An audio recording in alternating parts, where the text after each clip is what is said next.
Mardi, santé. L'ulcère de Buruli, en absence de traitement adéquat, peut à long terme handicaper. La campagne nationale de consultation foraine prend en compte les personnes qui présentent déjà des plaies ou des ulcérations aux jambes depuis 2 semaines au moins. À l'étape du centre de santé de la commune d'Abomey-Calavi et du centre de référence de Alada, l'on a noté une participation active des communautés. Claudine Goussi a échangé avec 2 patients. Centre de santé communal d'Abomey-Calavi. Ce n'est pas la grande affluence. Nous croisons cependant une jeune dame venue pour la consultation foraine. Comme elle, Maker, la soixantaine, je trimballe ce pied malade maintenant, ça fait 5 ans. Est venue du Togo pour la même raison, malade à la retraite. C'est difficile à vivre pour Maker. J'ai senti un jour que les mouches rôdaient autour de mon pied, à la cheville gauche. Rapidement, je me suis rabattu sur l'hôpital. Le premier pansement qu'ils ont eu à faire, ils ont mis des compresses dessus. Et le lendemain, quand on a enlevé maintenant, il y avait un trou béant. Une plaie qui n'est due ni à un accident, ni à une autre blessure. Ça m'est arrivé spontanément. Informé par le biais des médias et des réseaux sociaux de la campagne de prise en charge de tels cas d'infection, Marker est venu pour consulter. C'est parce que j'ai su qu'il y a un truc ici. En salle de pansement, il répond avec précision aux questions. Ça vous fait mal? Très mal. Marker raconte avec amertume son expérience de l'infection. Les gens ne font que m'indexer. Voilà l'homme au pied bandé. Ça m'embête beaucoup. Trop, c'est trop. Le pansement fait, l'espoir renaît.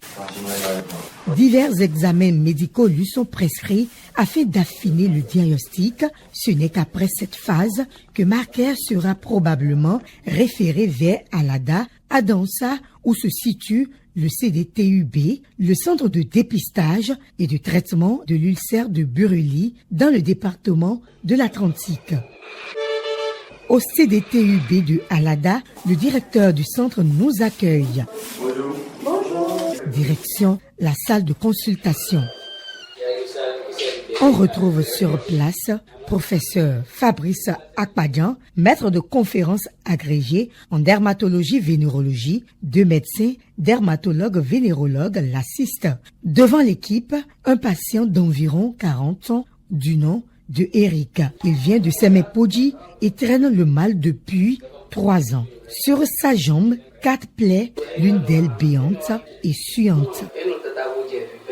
Durant cette campagne, les cas nécessitant un suivi spécialisé sont orientés vers les centres de traitement adaptés. L'ulcère de Buruli, faut-il le rappeler, n'a pas de vaccin, mais les symptômes ne devraient pas tromper. Après ces heures de consultation, dépistage auxquelles nous avons assisté avec Claudine Goussi, le médecin en dermatologie-vénérologie a bien voulu s'étendre sur le sujet.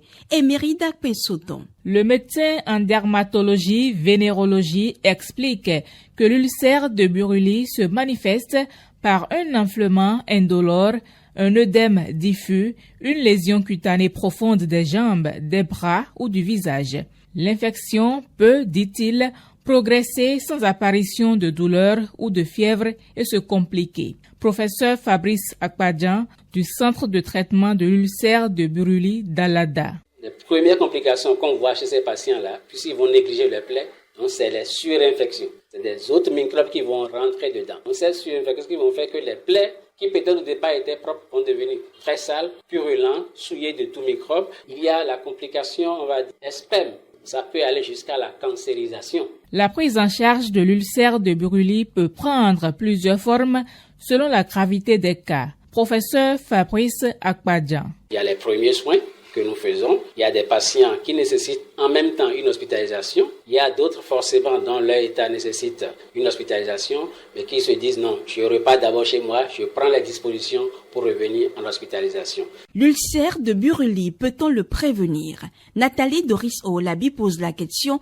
à Christelle Bonkolé, médecin-chef au centre de santé communal d'Abomey-Calavi. Dans le diagnostic de l'ulcère de Buruli, on peut avoir simplement une tache. On peut avoir un nodule, on peut avoir une ulcération, donc une plaie d'office. Selon le stade d'évolution, selon le terrain que représente le patient, on peut avoir ces formes-là. Que faire dans ce cas? C'est d'être attentif à soi déjà, dès la moindre interrogation par rapport à une lésion sur sa peau et de recourir aux soins le plus tôt possible dans un centre de santé pour avoir une confirmation et une orientation.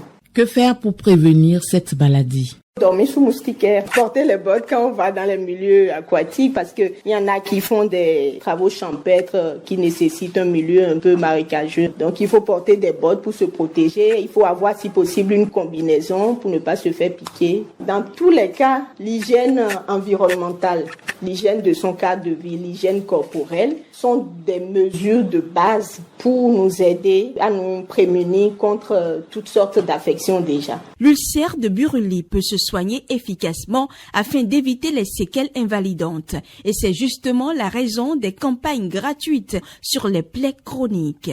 Le ministère de la Santé invite élus, leaders d'opinion et populations à se mobiliser pour la réussite de cette opération de santé publique. Mardi, santé.